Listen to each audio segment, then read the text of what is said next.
And it's particularly nice to have so many folks here because we've got Ajahn Barry Subhaddo back again, and he's kindly agreed to teach the class on the last Thursday of every month. So that's really good. Delighted about that. If you haven't heard Ajahn Barry before, and you don't know much about him, he's a long-term Zen practitioner, and probably even a longer-term student of Ajahn Sumedho in the Thai forest tradition.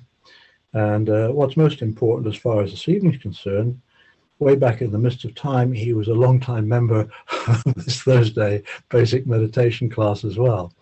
So really good to have you back again, Ajahn Barry, and we're looking forward to you running the show this evening. Good to see you. Okay. Thank you, Colin, and welcome everybody.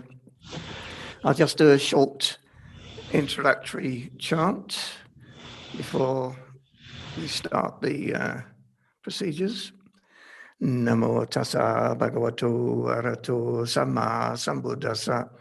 Namo tassa bhagavato arahato samma sambuddhassa. Namo tassa bhagavato arahato samma sambuddhassa. Buddham dhanam sangham namasami.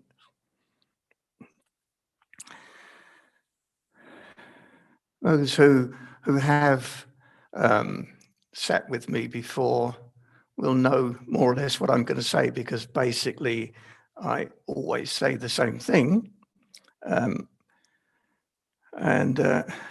Colin used the word to teach the class. I don't consider myself to be a teacher at all.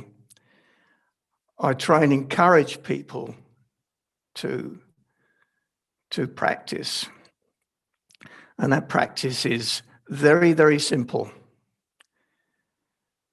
It's about coming back to this present moment and noticing how is the mind, how is the mind when we are present. Now, we cannot let go, but things can be let go of once we are present in this moment. There's an automatic dropping. I just want to, can you remind me, Colin, of that question that was sent?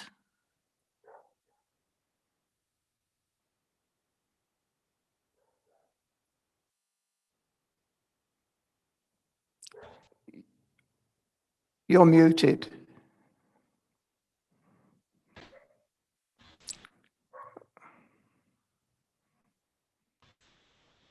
Right. That's okay. That's okay, is it? Well, Yeah. the question was something like, is there a role or a place for thoughts and feelings in meditation? Thoughts and feelings in meditation. And this was a question that was asked at last week's class, but we ran out of time. And that's why we're asking you, please, Barry, to maybe say something about it this evening. Thank you, Colin. Yeah.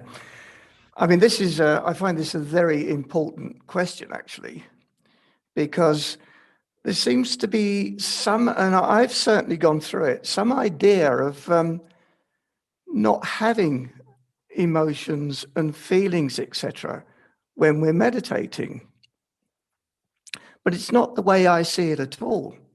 I see this practice as returning to being a true human, not carried away by our views and opinions, our worries, our concerns. Of course we have them. But do we have to add what they call samskaras on top of these problems?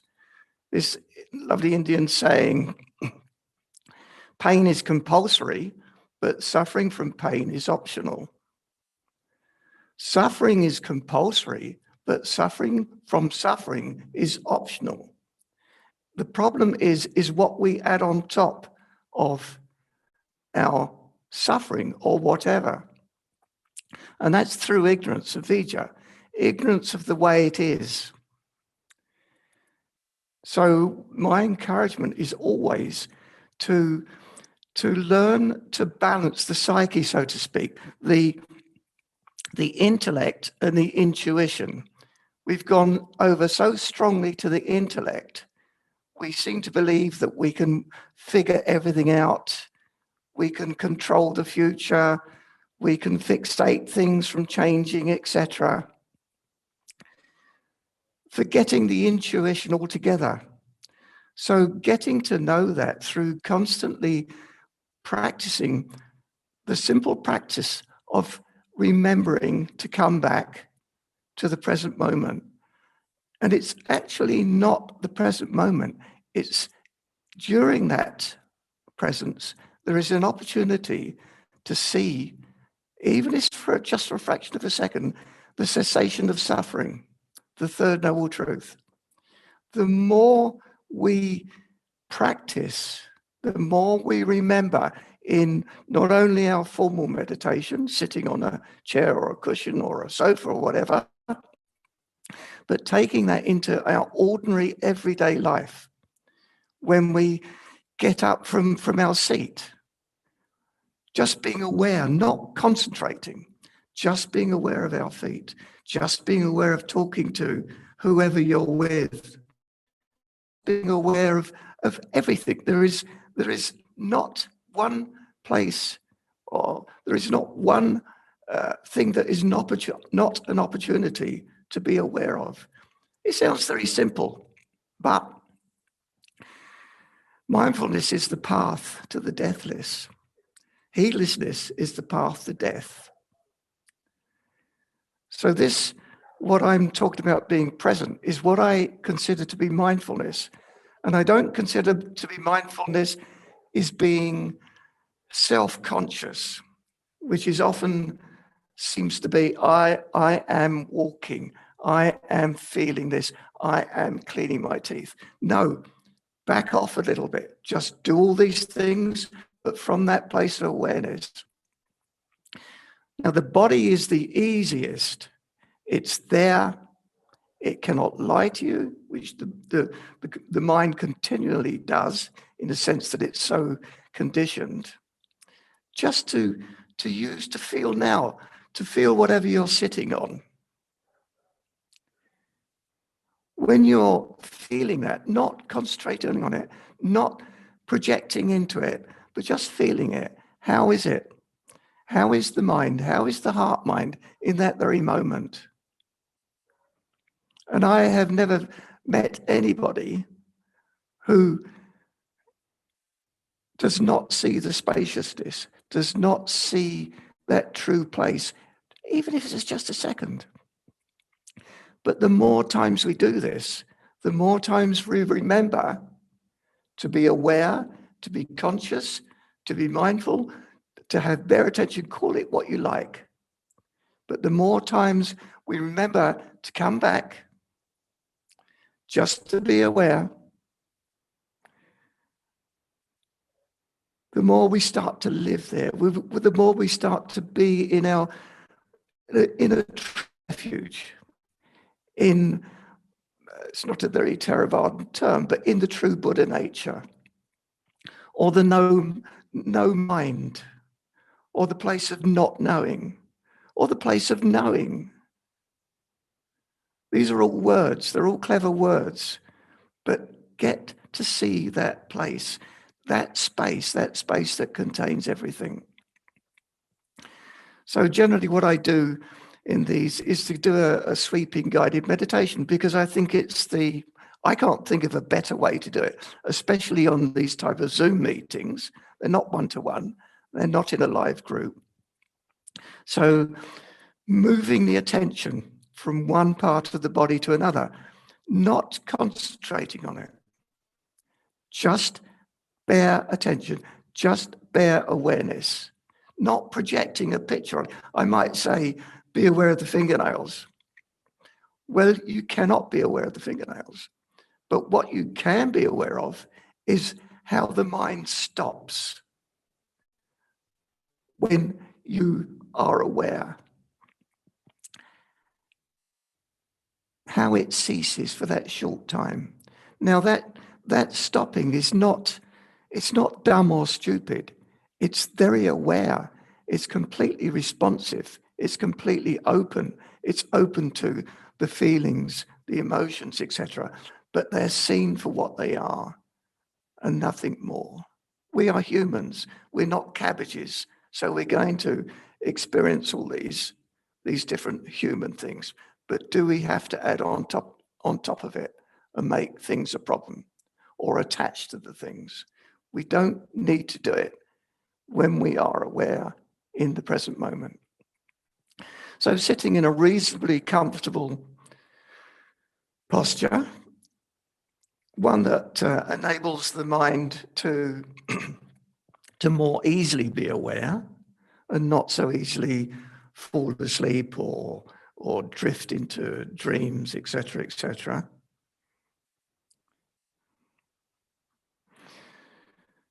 So ideally as straight as possible, but ideals are not always possible with different bodies, different ages, etc.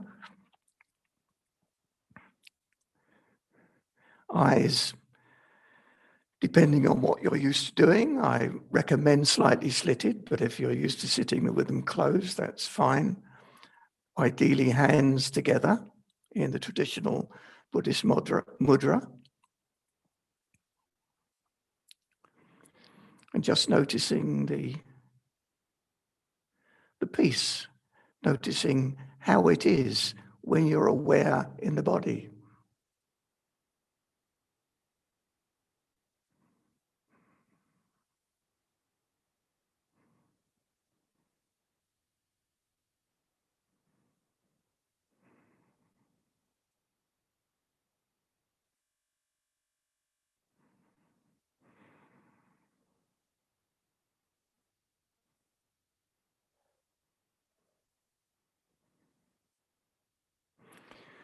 It's the nature of the mind to be divisive, and it will constantly wander. That's not a problem. It's neither here nor there. But what is important is that you're aware of when it wanders. And when you are aware, there is presence. So being aware of the top of the head.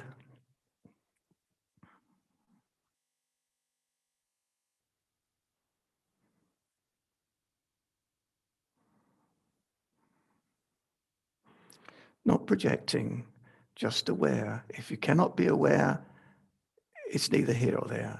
But you can notice how the mind ceases. This is the superficial intellectual mind, that is.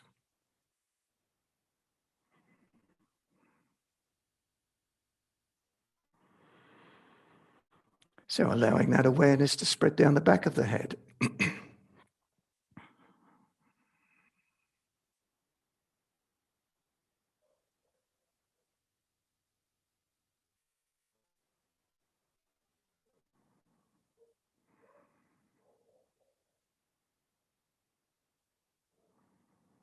And the sides of the head.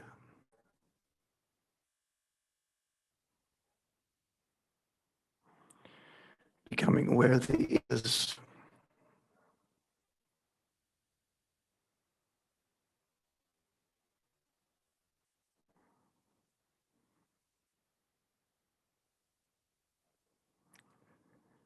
Becoming aware of the forehead.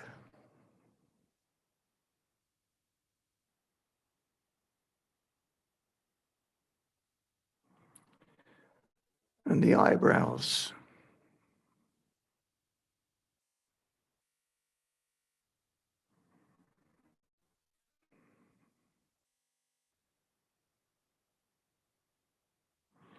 And the eyes.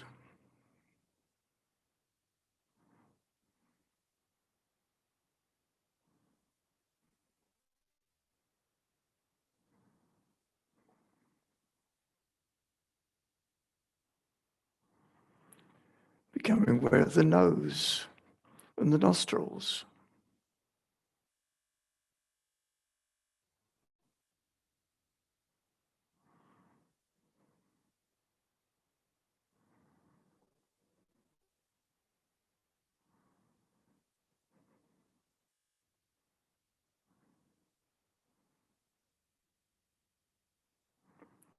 becoming aware of the mouth, the tongue, the lips.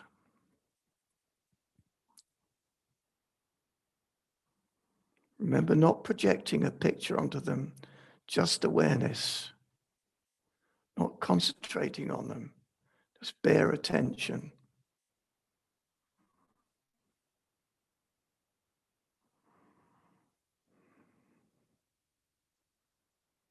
Becoming aware of the chin and the jaw.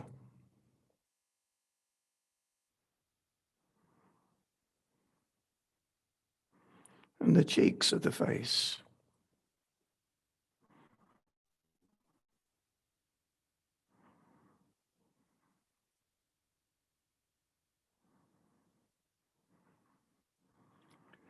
Now bringing into your awareness, your consciousness, your mindfulness, the whole of your head and the face. And just noticing when we are aware, this true letting go.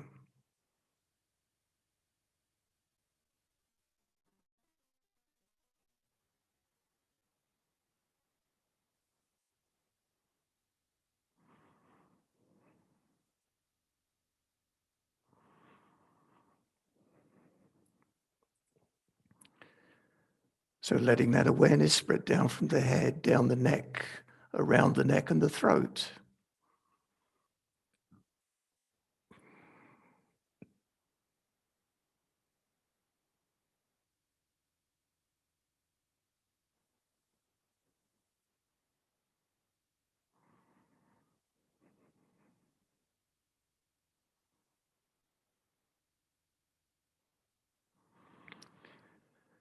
Now becoming aware of the shoulders,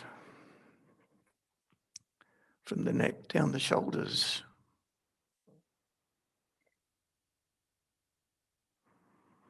Nothing to do but just notice, nothing to get, nothing to gain.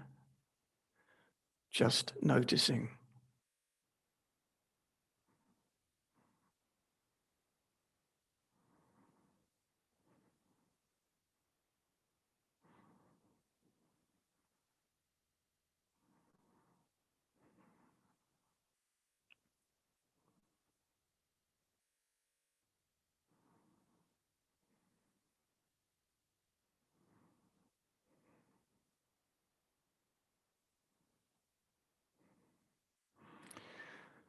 So becoming aware of the upper arms from the shoulders down to the elbows.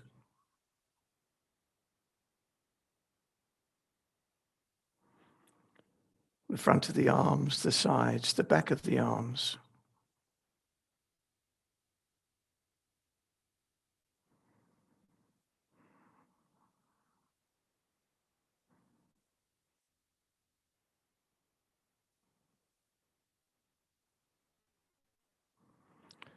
And allowing that awareness to spread down from the elbows down to the wrists.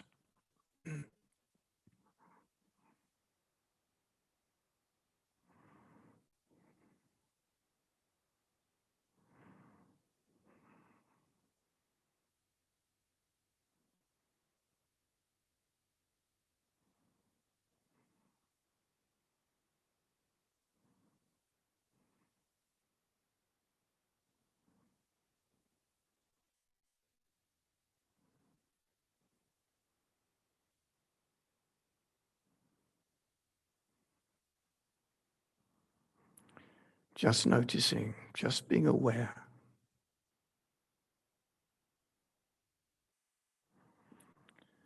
And becoming aware of the back of the hands, from the wrists down the back of the hands. The knuckles, the fingers, the joints of the fingers, the tips of the fingers, and the fingernails.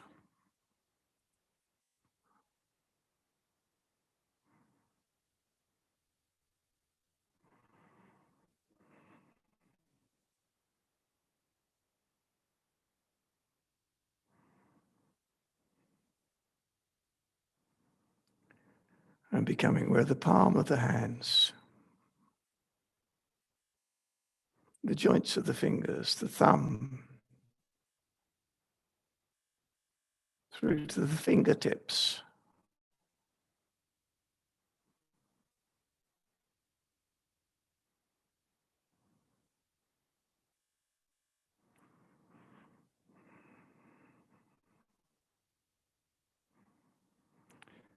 Now becoming aware of the hands, the arms, the shoulders, the neck, the head, and the face.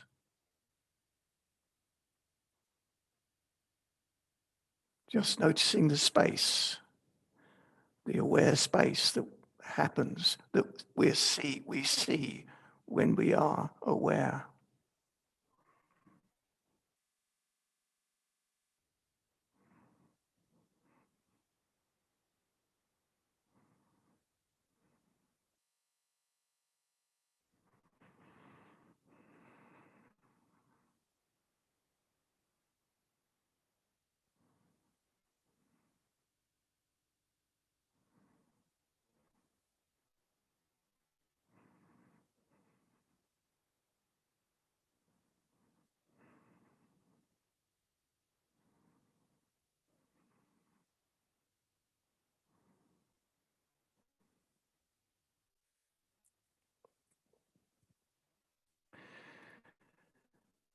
Now becoming aware of the back, the awareness spreading down from the shoulders, down the side of the trunk, through the shoulder blades, down the spine, the lower back, the coccyx, the buttocks, and the hips.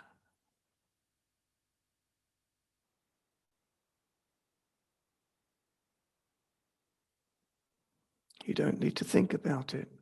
You just to be aware.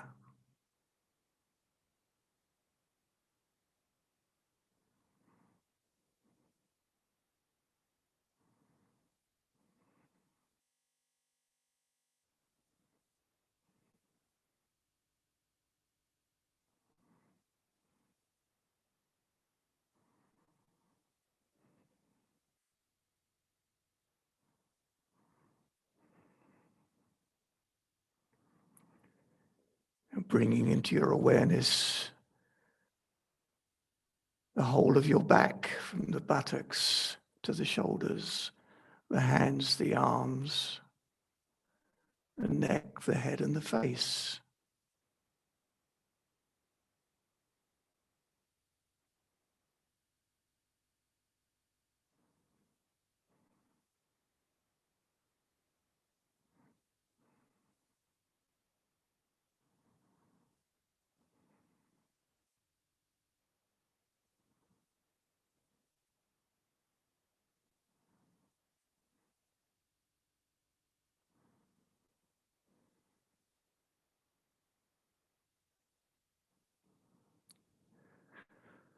So now allowing that awareness to spread down from the shoulders, down the chest.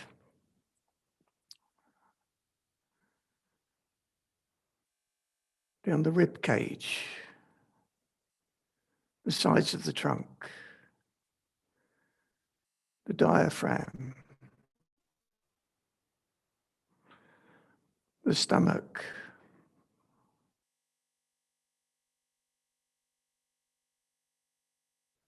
the solar plexus,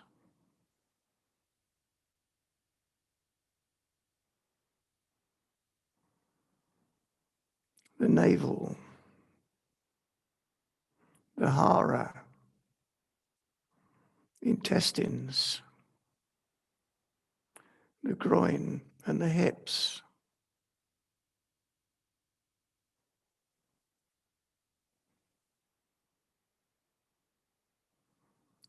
Not concentrating, not projecting, just bare attention, bare awareness.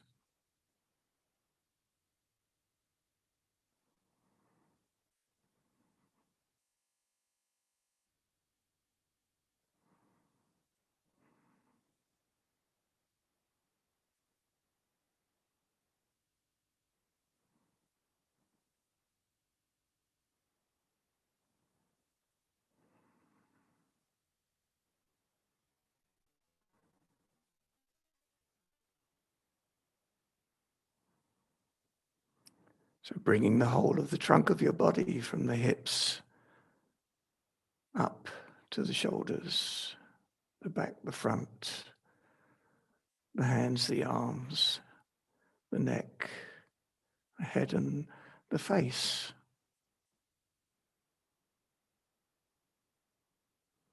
Noticing that place, that quiet refuge that is very aware.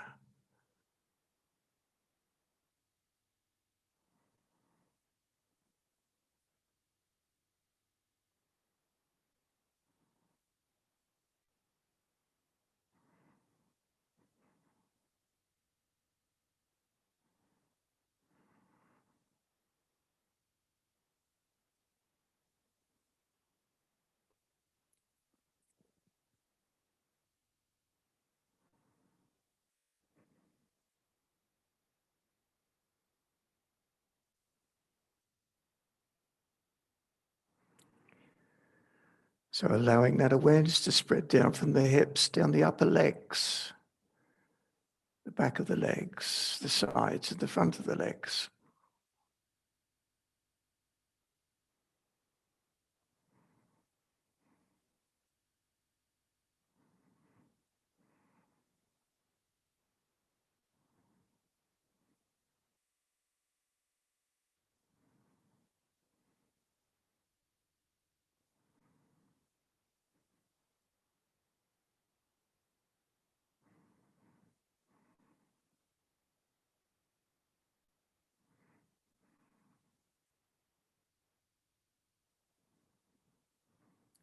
Now becoming aware of the lower legs, the shins, the sides and the back. Noticing any feelings, not interfering with them, not trying to get rid of them, not analyzing them, just awareness.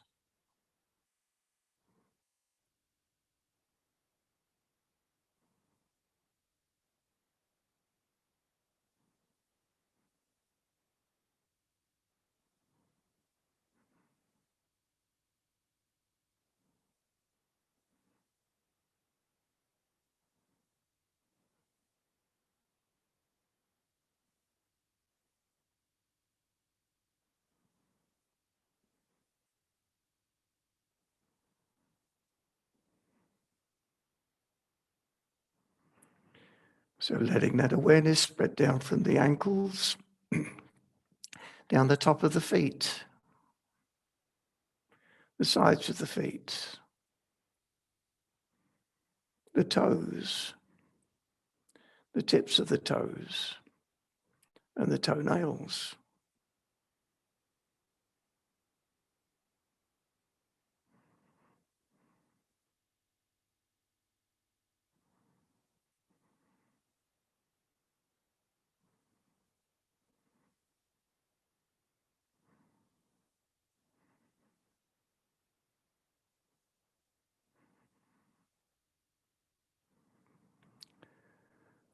Letting that awareness spread down from the Achilles tendons, down the heels of the feet,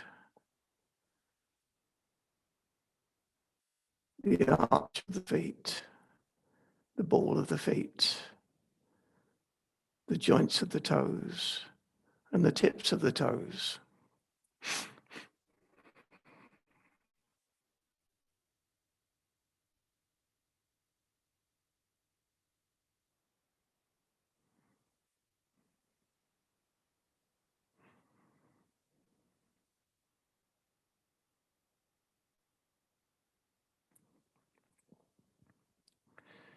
Now bringing your attention, your awareness, your mindfulness from the tips of the toes to the top of the head.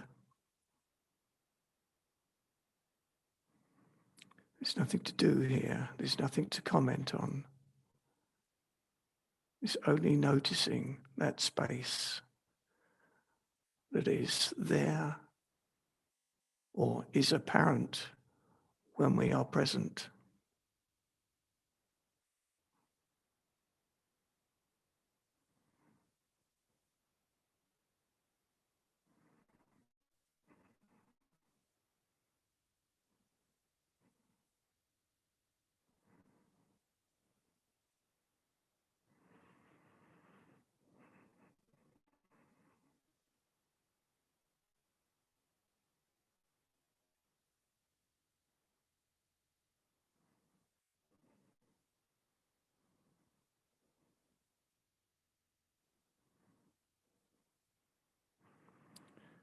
So when the mind wanders, which is its nature, just very, very gently with metta, with loving kindness, come back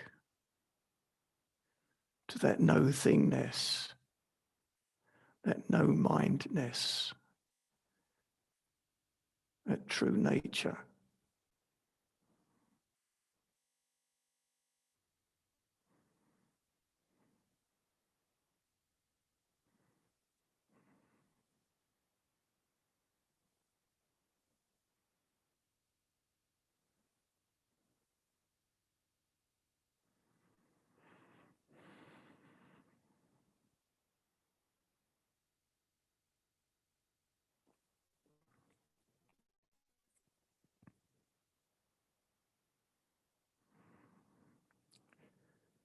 Noticing the breath,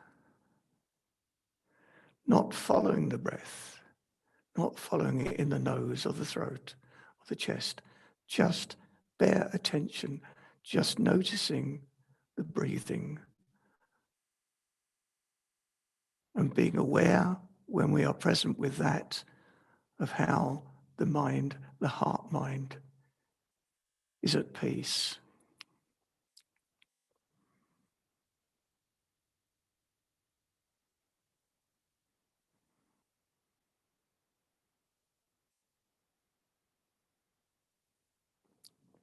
Noticing the sounds, maybe the sound of silence, or the sounds, not downloading external sounds, just letting them come and go.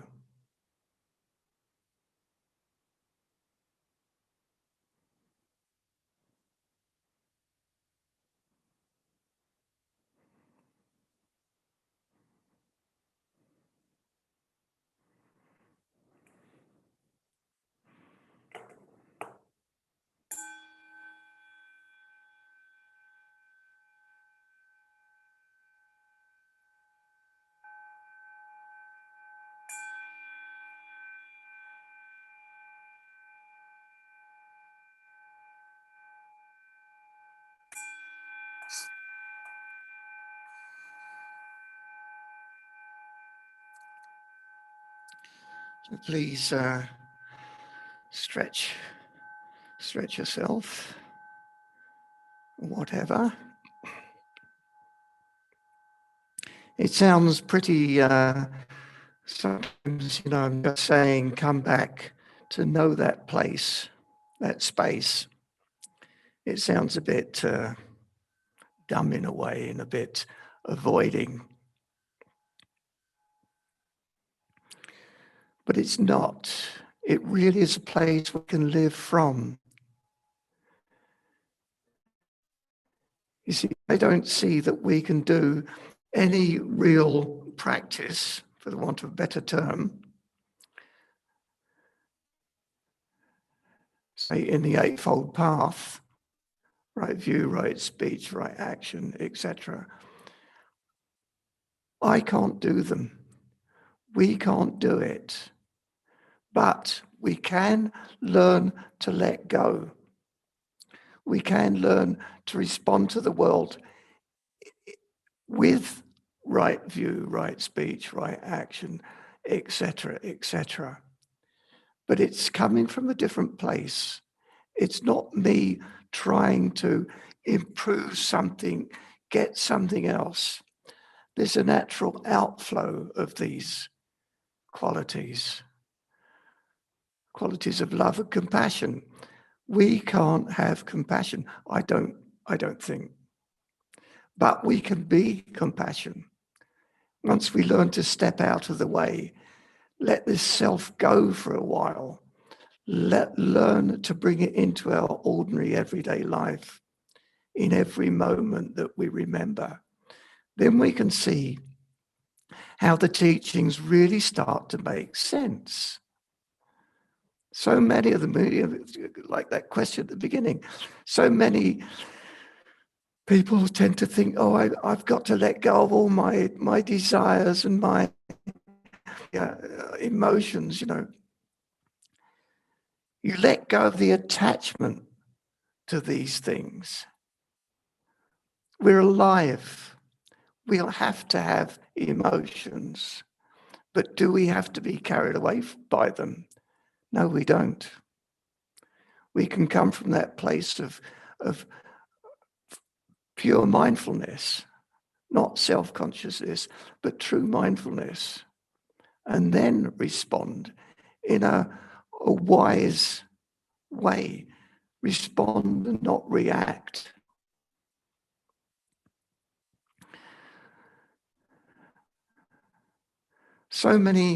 It seems to me that so many people get caught up in believing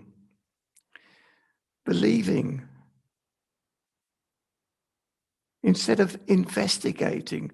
Buddhism for me is a set of manuals on how to do things, not for me to learn all the manuals and imagine I understand it and then fall apart at the first crisis, but to find out for yourself. And then the teachings really make sense.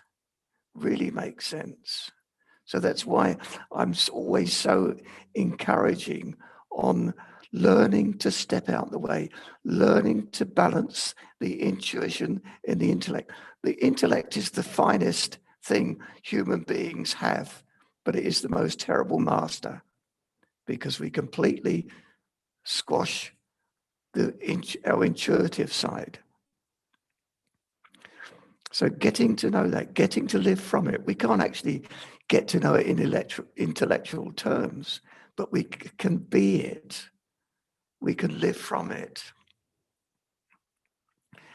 So that's why I'm always suggesting, when this style of meditation, which used to really get up my nose once, people doing that.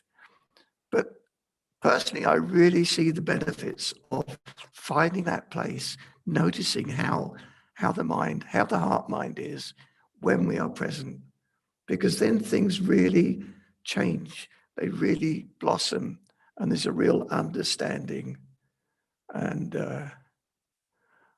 allowing wisdom to come forth, wisdom of the way things are, not the way I think they are, not the way my condition tells me they are or should be, but the way they really are, not from ignorance, not from avijja, but just from pure awareness. Okay, so shall we sit for another period? And then, as Colin said earlier, I really welcome questions, because this approach can be a little bit different. And just to help clarify things, it's not just for the person who's asking it, it's for everybody who's at this meeting. I'll do a very brief guided this time, very brief, just reminding you. Okay. With the bell, just when you hear the bell, just feel yourself getting a little bit, just calming down, using these tools.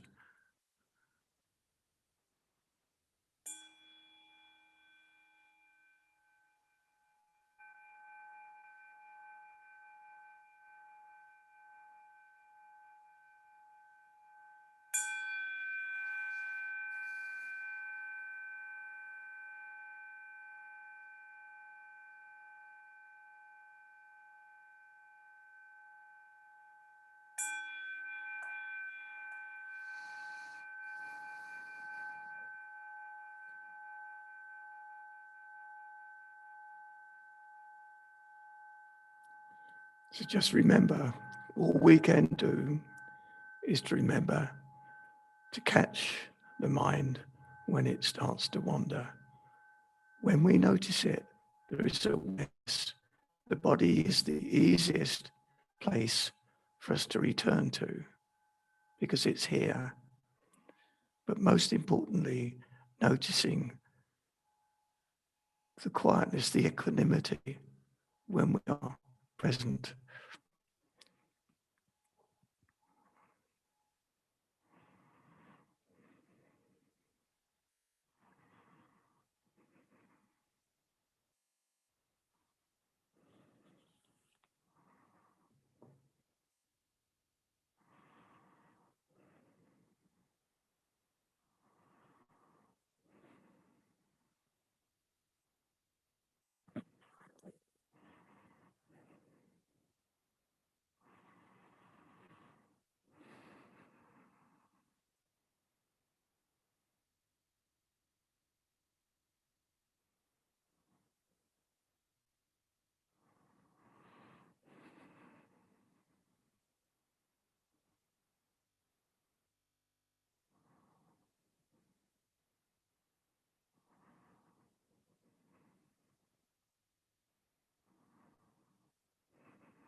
So when the mind wanders, just gently come back.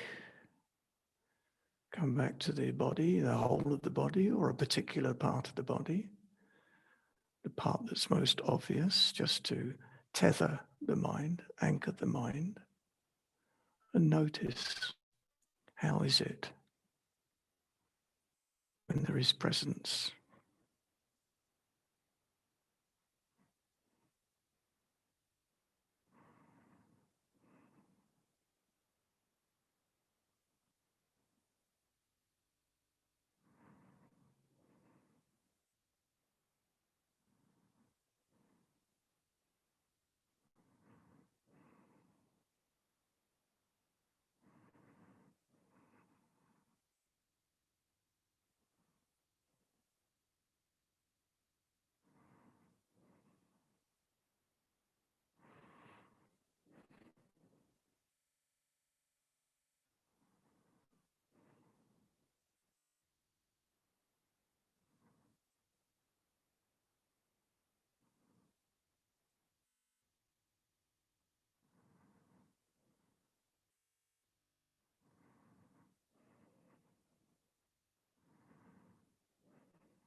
So just remembering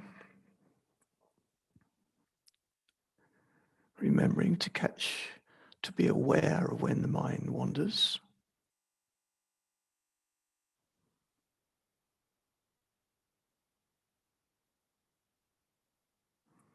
And notice, how is the heart mind?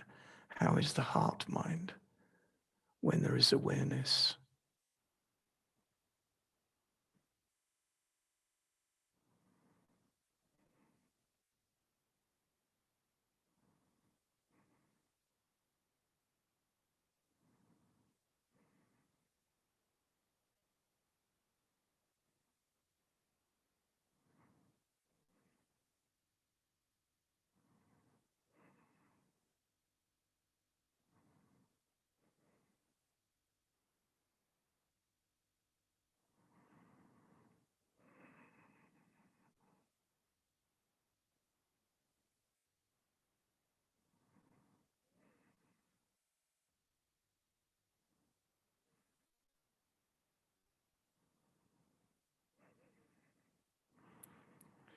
Being aware of the breath, which is right now, not concentrating, just bare attention.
Noticing any feelings in the body. If it's becoming a bit uncomfortable, just look at it. Look at it clearly from that place of spaciousness. And then, if necessary, move, but just don't react and move instantly. Just look first.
Just noticing.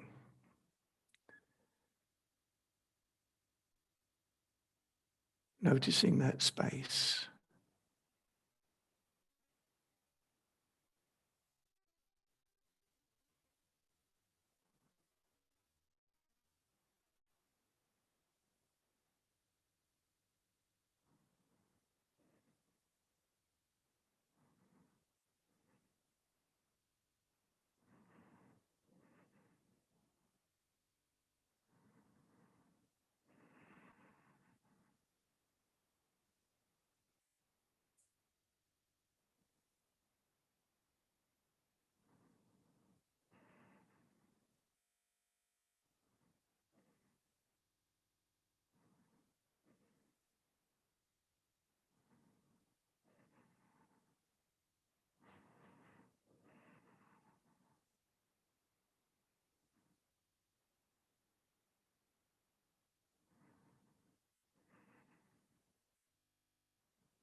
When the mind starts to become a little bit more active, or we become a little sleepy, just add a little bit more energy in the body, not to gain anything, but just to allow for a bit more awareness.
experiment by moving the awareness to different places, parts of the body.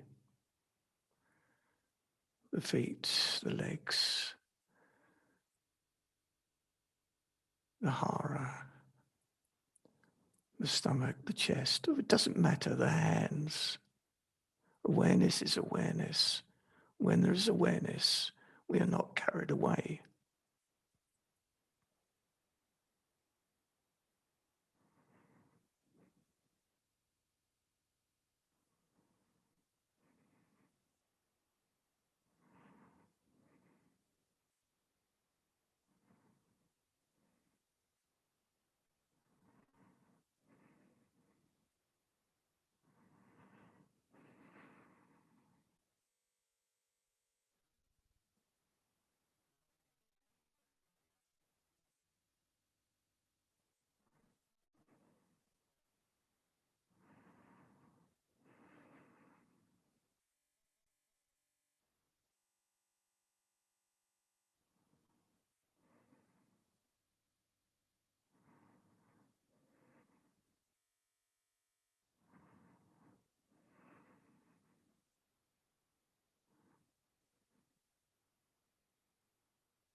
So just letting go.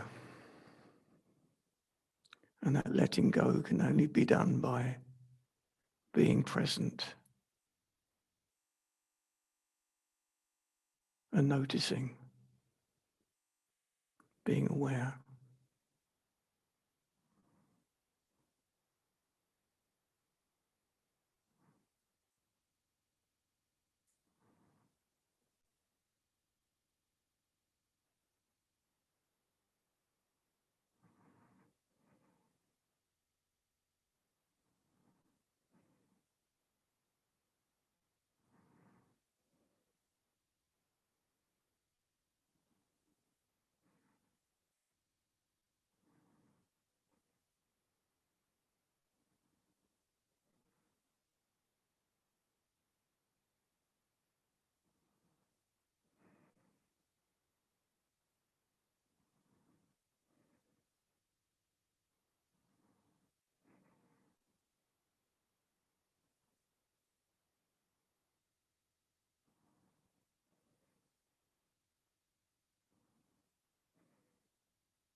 I've already said, the more we practice with this, the more we get to know this space, this place of no self or less self or true self or Buddha nature or whatever you want to call it. In Theravada, they call it the silent thinker. And that's a good term because it's not about giving up thinking. It's a misconception that we need to somehow stop the mind. It can be repressed, it can be suppressed, but the thing is it's so easily knocked off its perch. The first thing that happens that we don't like, and it's all over the place. But getting to know this true space, this refuge, which is always there, so it's always accessible, getting to know that, getting to live from it, then it's not so easy to be blown around like a leaf in the wind. It just is. It, for want of a better way to put it, can cope with any situation. Of course there are problems, but do we have to add on sankharas on top of these problems and then magnify it, make a mountain out of a molehill, which we tend to do in our life, instead of recognizing what we really have. And it's just a matter of looking, getting to know, and getting to live from it. So does anybody have any questions at all?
Hi, I have a question. Yeah, please go ahead. Thank you so much for this. Such a beautiful practice. Longer than I normally sit for, so I was really grateful to have that little bit of a stretch. So I'm curious about when you talk about heart mind, can you describe a little bit more what you mean by that? Just, is this like a visceral, like a sensation between the heart mind that we're trying to cultivate? Maybe you can describe that a little bit more. Thank you. Yeah, I mean, really, I mean it more as the heart of the mind. You know, when somebody says to me, you know, I say, I mean it from the heart. It's more like I mean it from that true place, not from the physical heart, but from that true place. So I say heart mind as to be that intuitive mind, that intuitive place, the heart of the mind, which is not controlled by all our views and opinions, our cravings, our attachments, etc. So that's how I see it. I imagine this is a place that's able to be perceived with long-time practice, perhaps? It can be perceived right now. You're, you know, this is what I normally do. You're sitting on a chair, yeah? Yes, yes. And can you feel your backside on the chair? I sure can, yes. Okay, so when you feel it, without thinking, without zoning in or projecting? How is your mind when you are aware? It just is. It just is. Okay. Yeah. You have it. Okay. But in that awareness that just is, you can hear me, you can see me, you can know the thoughts. See, there's nothing lacking in that place. This is where we tend to not trust it because we're not used to it. Somehow we think if we let go of what I call myself, my views and opinions, then, oh dear, how can I function in life? But it's not like that. Just cut to a particular part of the body without projecting, without analyzing, and how is it? And keep investigating from that point. But that's not investigating as in analyzing. It's just investigating as in you've never seen this thing before. And what is it? You can't give it a name. It just is. So you turn it around and then the answers will come of themselves. What we do, we plant seeds of the Dhamma, and then they will germinate when the time is right. But look right now, with a feeling, how is it? It's as simple as that. But generally people don't want to believe it. They want a bit of complication because that's what we're used to.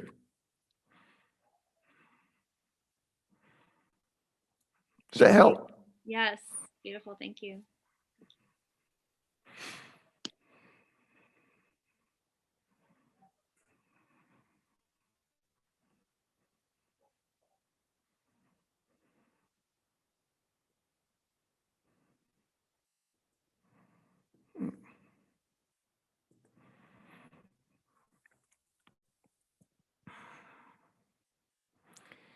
It really is worth pursuing this because it is that simple.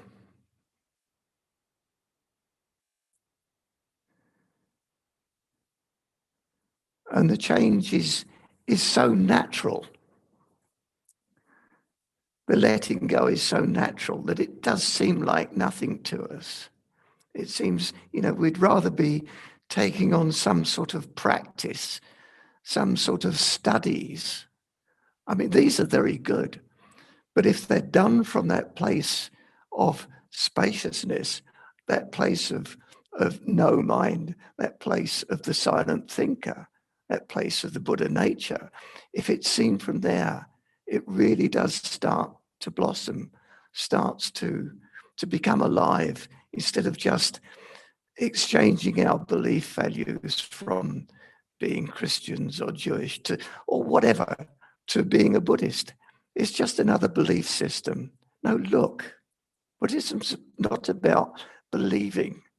It's about knowing for yourself, knowing from that place of spaciousness, of emptiness, of real awareness that isn't clouded. It doesn't have a veil over it of our views and opinions, our hang-ups or whatever.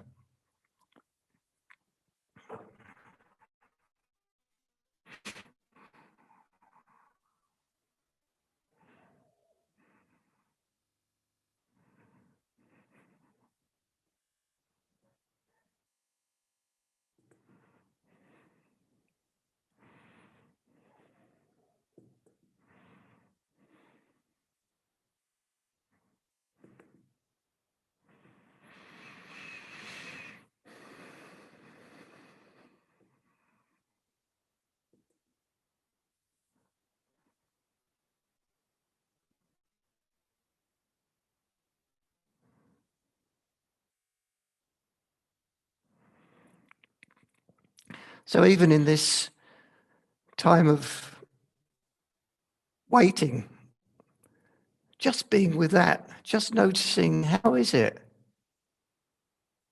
Without analyzing, without intellectualizing. Just everything is an opportunity. Every time there is a sensation, and there is never not a sensation within the five senses, every time there is a sensation, there is an opportunity. If we are with that, but if we are caught in this, heedlessness is the path of the deathless. Deathless is that we're carried away in thoughts and views and opinions, and we're not alive anymore. We're just an illusion, creating the world that we want to not necessarily live in, because generally we're complaining about it, but through that we're conditioned to believe in. And it's, you know, it's in a way it's not easy, because the whole of society is also conditioning us to believe that way. In a sense, we're based on greed and fear, or in Buddhist terms, greed, hatred, and delusion. But it's greed for more and fear of losing. And that's basically where we come from. Let go. See the truth of the way it is. Don't make a big deal of it. Just do the simple practice, and the seeds will germinate.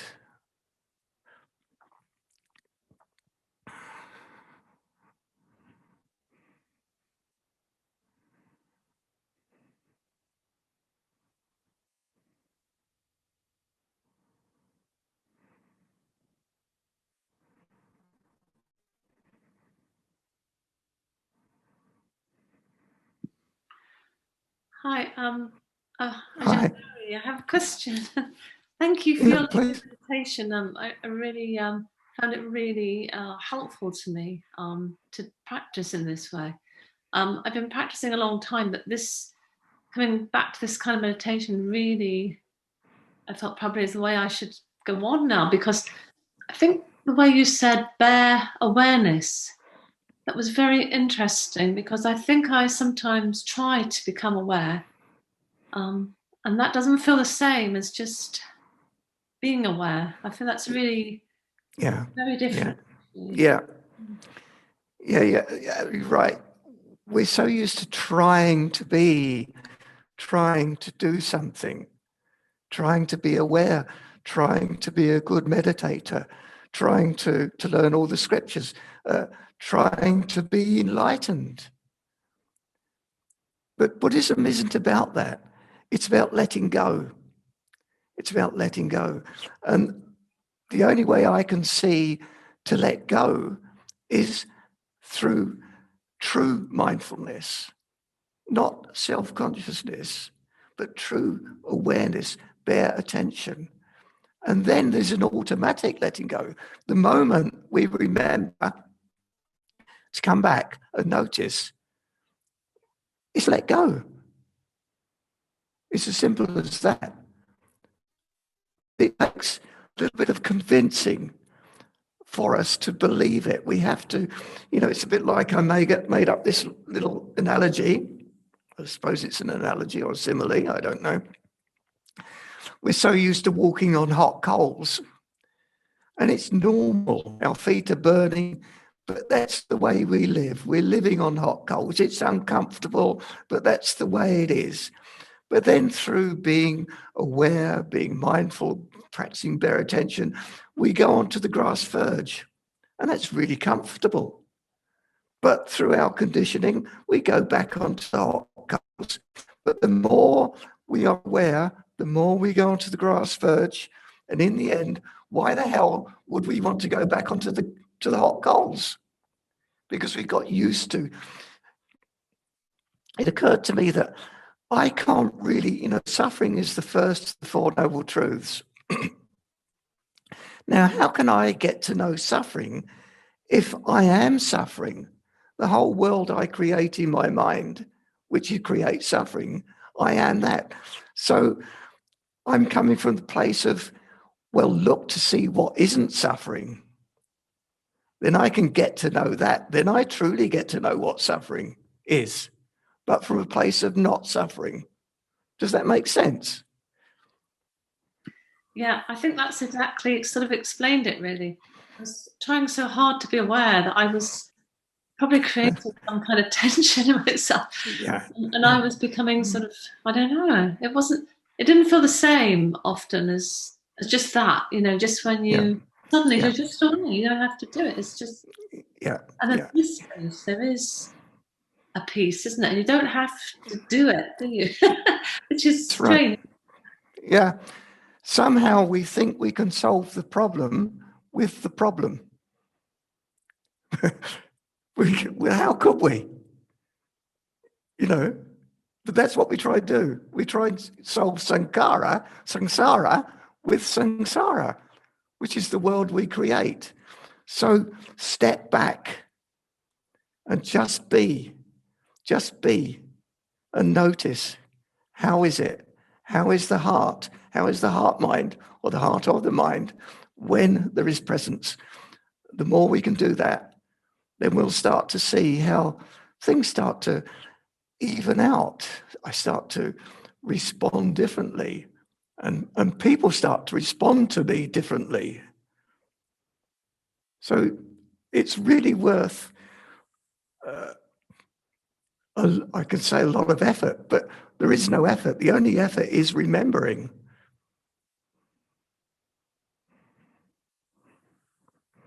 Does that help? Yeah.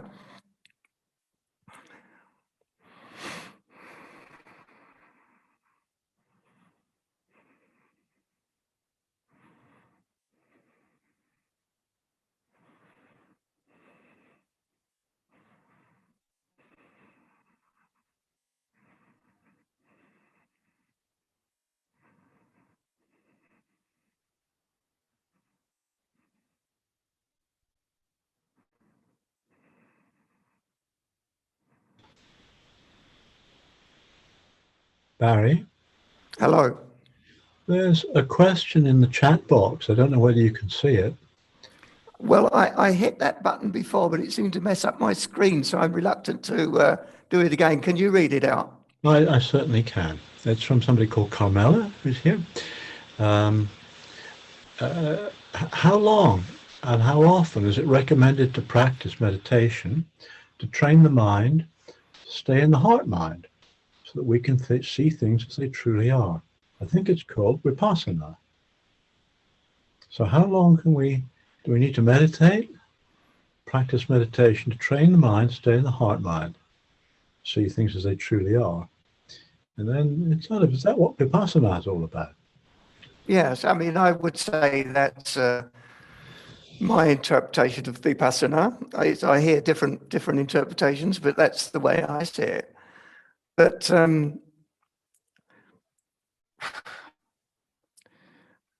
how long's a piece of string?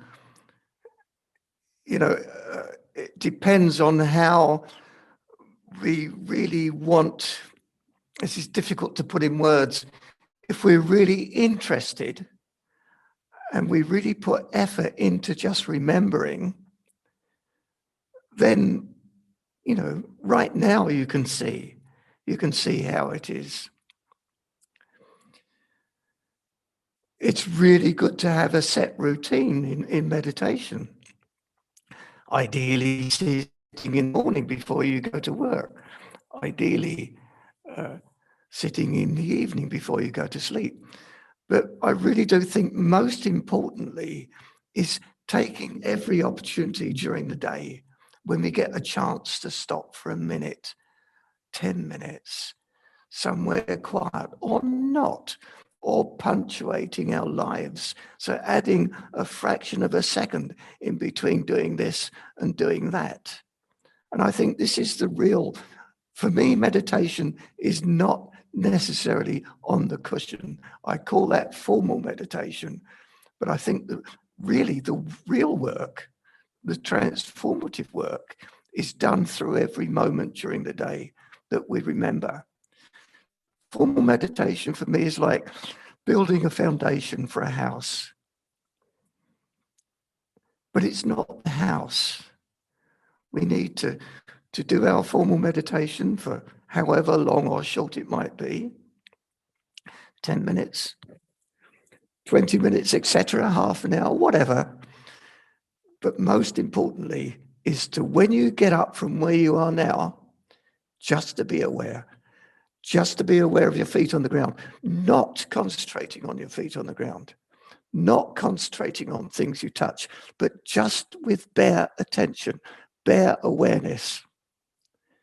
Because we tend to zoom in, we tend to concentrate. It's a bit like those who drive a car. You know, if you look at the windscreen and you look at, there's bound to be some specks on it that you can't. If you concentrate on those specks, you can't drive. But if you look through them, you just drive. You get on with things. And the difference with the mind as against the windscreen is the mind will clean itself if we pay enough attention. Those track lines, those tracks that form within the mind, these obsessions, will heal up, whereas the windscreen will just get dirtier. But it's just an example of how we tend to keep focusing in. And I think that's not healthy. We need this bare, open, 180-degree attention, awareness, bare attention. When concentration is needed, yeah, great. When you're doing a really fiddly job, concentrate in on it. But generally in life, stand back a bit. Stand back and look with wisdom and know what's going on. Understand the attachments, the desires to get rid of. Start to see the cessation of suffering and start to bring that into the Eightfold Path. Live the Eightfold Path. Don't be trying to do the Eightfold Path. Be the Eightfold Path. So Lord Sumedho says, be the Buddha knowing the Dharma. That translated is be the one who knows. That's this place, this quiet place, the one who knows the way it is. And the way it is the way it is, but without our projections on top of it.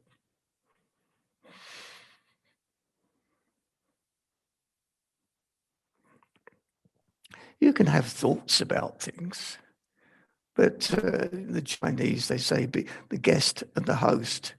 The host is that quiet place of better attention. The guest is everything else that happens around us. Well, they're just guests. They're known to be guests, so we don't attach to them. They come, they go. Look, poor Charles says the still forest pool, where wild animals. This is the mind. Wild animals come to drink from that water, but we don't try and stop them, get rid of them, criticize them. They come and they go. These are the thoughts that pass in the mind, but we don't need to grasp them, get rid of them. They will be disempowered when we stop empowering them.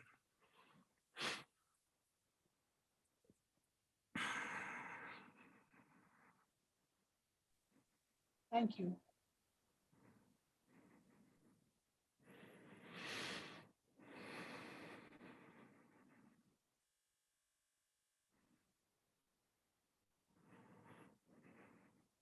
Do you think that, is there any more chats there, Colin?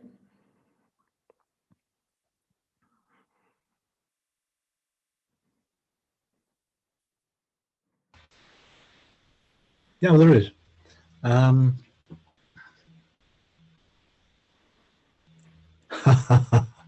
Right, this is from Greg, and it's a light-hearted question. So the question is, if Ajahn Sumedho says, it's like this, can I say, Ajahn Subhaddo says, walk on the grass?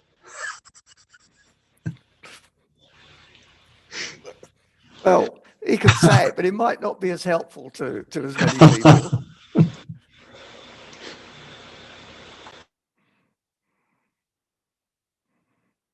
It's a nice way to put it. Luang Por Sumedho, he likes, this is the way it is. It's like this. It's so true. And this is what I'm getting at as well. It's what we add on top of the way it is. There's nothing wrong with the way it is. It's just the way we are that is the problem.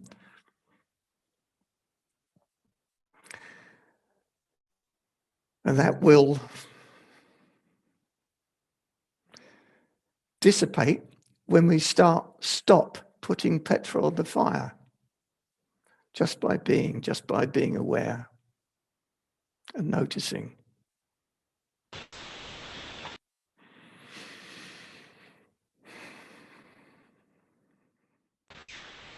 Are there any other questions? Feel free to ask if there are, please. I don't see any more in the chat box right now. No. And it's getting on for 8 o'clock London time, 9 o'clock Spain time, I guess. That's right. Yeah, I'm getting quite tired. Right. Well, I think this is the time to sort of really thank you very much indeed for joining the class this evening. It's great. Good to see you. It's my pleasure. And the diary says you'll be back on the 25th of February. So that's something to look forward to. The class keeps going every week. Do please keep on coming. It's good to see so many people here tonight. So thanks again to Ajahn Barry. And do take care, everybody. Have a good week. Look after yourselves. And let's meet again in a week's time. Good night. Good night. Good night, everybody. And Good night. I really encourage you, don't forget to come back to the present moment. Bye. Take care. Thank you very much. Thank you. Bye. Thank you. Thank you so much. Bye.